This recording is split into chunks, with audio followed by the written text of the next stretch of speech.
Welcome to learnhowtoquilt.com. Today you'll learn how to put together this easy beginner quilt using just squares and other rectangles. Choosing fabric is a snap because you only need 2 to 3 different fabrics for this project. Here's a list of the topics covered in this video. Below are the links to these if you want to skip ahead. This is a fun project to work on, so come on in and let's get started. Today's video is part of our Same Quilt, Different Technique series. In these tutorials, you get to review a variety of ways to make the same quilt pattern and learn why you would pick one method over the other. This decision is often based on your fabric choice, your quilting tools, and your skill level or preferred sewing method. So today's method works best when making the Corner Square Quilt with just 2 to 3 fabrics. Using your sewing machine and rotary cutting tools will speed up the time spent on this project that's perfect for all skill levels, from beginner quilters to more advanced. I'll be referring to these handouts throughout the series. You can download these free handouts at learnhowtoquilt.com. Search under Corner Square Quilt, or you can click on the links below. If you decide to use 2 different fabrics for this quilt, you'll need 1 yard for each. I chose to try out 3 fabrics, so 1 yard for the background and ½ yard each for the red and the pink. You can also use pre-cuts like these 10-inch layer cakes and these 2.5-inch jelly rolls. This quilt looks good in most fabric combinations, but you'll want to stay away from directional fabric like these stripes or these flamingo and station wagon graphics. There's only one way to position them in the quilt if you want them to remain upright. In order to achieve this, you'll have to use a different cutting and sewing technique where each block is sewed individually. Check out our first video in this series for more info. Now this video just shows you how to make the top, but in order to complete your quilt, you'll also want to purchase batting and fabric for your backing and binding. Check out our encyclopedia entry if you'd like to find out more information about choosing batting and making binding. I've left a link below. You'll need to cut 13 2.5-inch strips from the background fabric, or you can use a junior jelly roll pack of 20 2.5-inch strips to save some time cutting. If you're using just 1 fabric for the squares, then you'll cut 11 10-inch squares. These 10-inch squares will be surrounded by the 2.5-inch strips. Then this block will be cut into 4 smaller blocks for a total of 44 squares, which is 2 more than you'll need for this pattern. When using 2 fabrics for the squares, you'll cut 4 10-inch squares and 5 5-inch squares. I like to cut a 10-inch wide strip and then, keeping it folded, trim it down to 10 inches. This is a quick way to get 4 10-inch squares. From the leftover fabric, cut a 5-inch strip and then cut 5 5-inch squares. You'll also need 13 2.5-inch strips. Before cutting out all of your pieces, you might want to try putting together 1 block for a practice run. Take 1 square and 1 strip, put right sides together. Make sure you leave extra room up here so you don't sew on that selvage.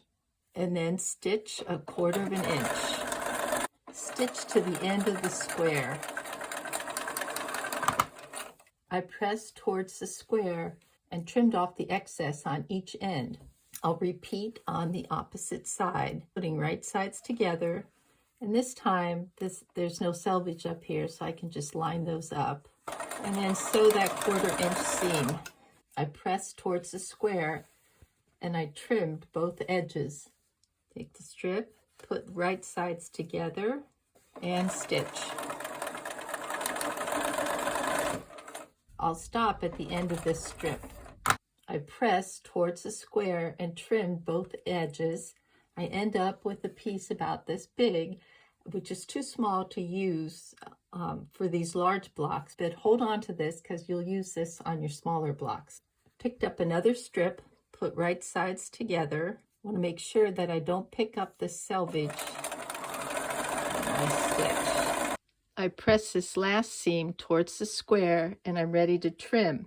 And this block measures 14 inches by 14 inches. I need to cut this into 4 equal sections. So if I measure over 7 inches, I see that 7 inches is right here. But before I cut, I like to make up what I call a little jig. And this is just a scrap piece of paper. And it's 7 inches wide. So I can see I'm 7 inches and I'll cut. So I'll measure over 7 inches here. I'll use that, just keep me honest. I see my line here. Line up my ruler with that, and I'll cut.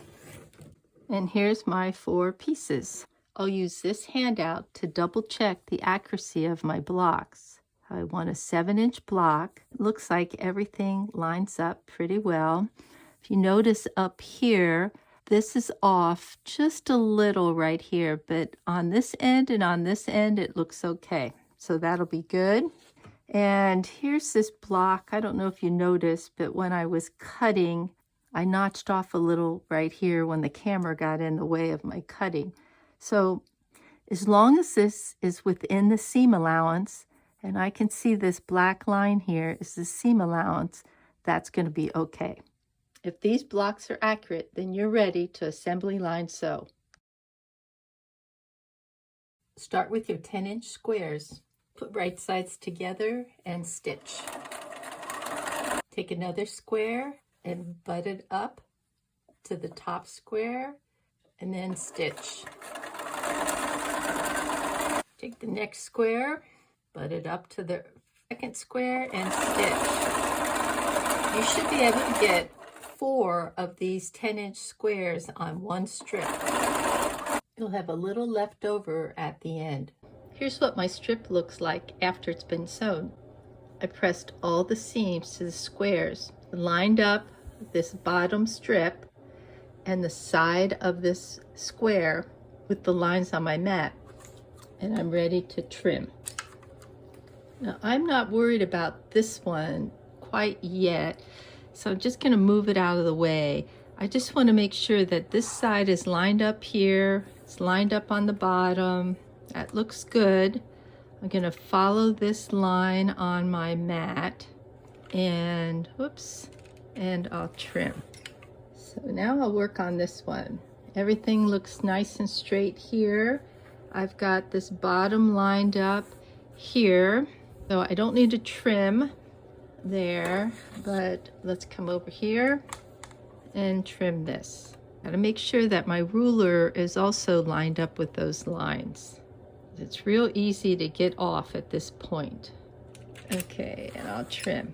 I'll continue trimming till all the blocks are done. Stack up these sections next to your machine. Take another strip and put right sides together across from the other strip, and then stitch. Pick up another section and then stitch. You want to continue in this manner till you've sewn all 4 of these sections to the strip. Press towards the square and then cut the sections apart. Each section should measure 10 inches by 14 inches. Pick another strip, put right sides together, and stitch. You'll be able to add 2 more of these sections to this strip. Press towards the squares and then cut the sections apart. Repeat on the other side. I'll continue adding this 4th strip until all the 10-inch squares are surrounded by strips. Each square should measure 14 inches by 14 inches. Now for these smaller squares, I like to use up some of the scraps left over from the larger squares. If the scrap is 7 inches or larger, I just put it aside for now. If it's smaller, then I'll use it on these. But right now I don't have any small scraps to use. So I'm going to start with this piece, which is about 30 inches long. And I'm going to assembly line sew. Line up the sides and stitch. Line up the sides and stitch. I'll continue in this manner till I get to the end of this strip. Then I'll press the square and trim each section apart. Now this square is only going to get one more strip down the side. So this is when I use these scrap pieces that are over 7 inches long. Line up the edge here and then sew.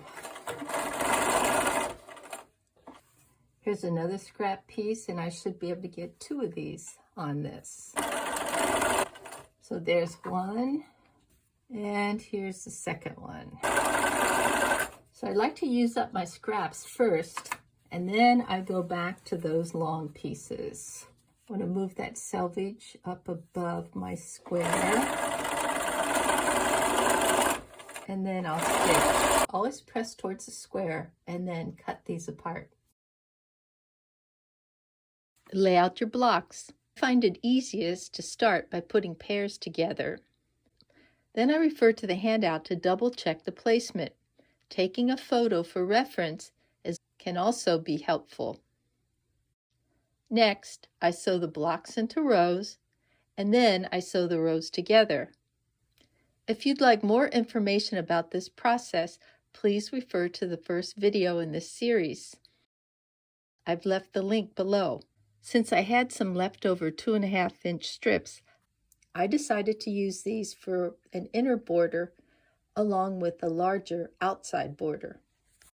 If you'd like more information about adding borders, check out the next video in our series.